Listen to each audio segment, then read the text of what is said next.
I'm 43 years old and a writer now, and the war has been over for a long while. Much of it is hard to remember.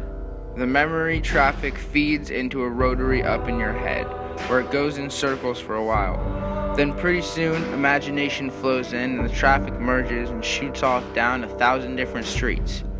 As a writer, all you can do is pick a street and go for the ride, putting things down as they come to you, all these stories, not bloody stories necessarily, happy stories too, and even a few peace stories. Like Norman Bowker laying on his back one night, watching the stars, then whispering to me, I'll tell you something, O'Brien. If I could have one wish, anything, it'd be for my dad to write me a letter and to tell me he doesn't care how many medals I win. That's all he ever talks about, how he can't wait to see my goddamn medals. Or Kiowa teaching a rain dance to Rat Kiley and Dave Jensen. Afterward, Rat said, So where's the rain? The earth is slow, but the buffalo is patient. Yeah, but where's the rain? This one story I've never told before. In June of 1968, a month after graduating from Macalester College, I was drafted to fight a war I hated. At some point in mid-July, I began thinking seriously about Canada. Both my conscience and my instincts were telling me to make a break for it. Just take off and run like hell and never stop. I drove north.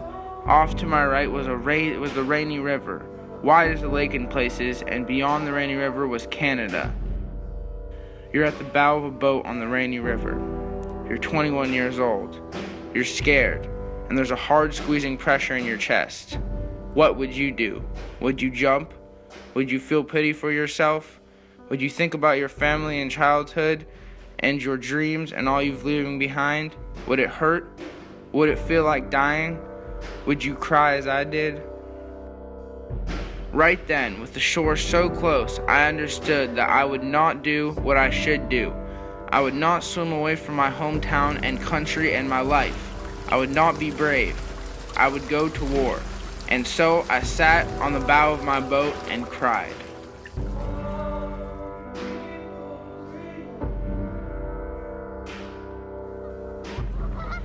Dave Jensen and Lee Strunk did not become instant buddies, but they did learn to trust each other. In late August, they made a pact that if one of them should ever get totally messed up, the other guy would automatically find a way to end it. In October, Lee Strunk stepped on a rigged mortar round. It took his right leg off at the knee. You got to promise me. Swear to me you won't kill me. I swear. We carried Lee Strunk to the dust-off chopper. Later we heard Strunk had died somewhere over Chula, and that seemed to relieve Dave Jensen of an enormous weight.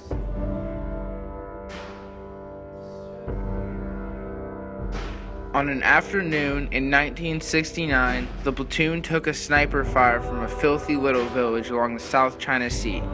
It lasted only a minute or two and nobody was hurt. But even so, Lieutenant Jimmy Cross got on the radio and ordered up an airstrike. For the next half hour, we watched the place burn.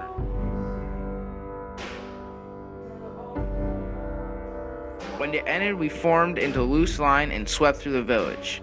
It was all wreckage. I remember the smell of burnt straw. I remember broken fences and torn up trees and heaps of stone and brick and pottery. The place was deserted.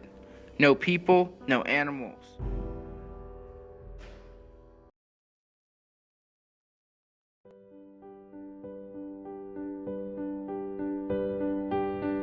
A true war story is never moral.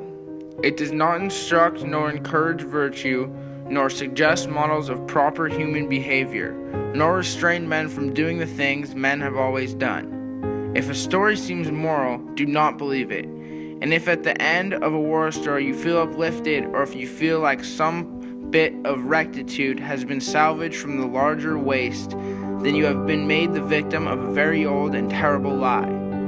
There is no rectitude whatsoever. There is no virtue. As a first rule of thumb, therefore, you can tell a true war story by its absolute and uncompromising allegiance to obscenity and evil.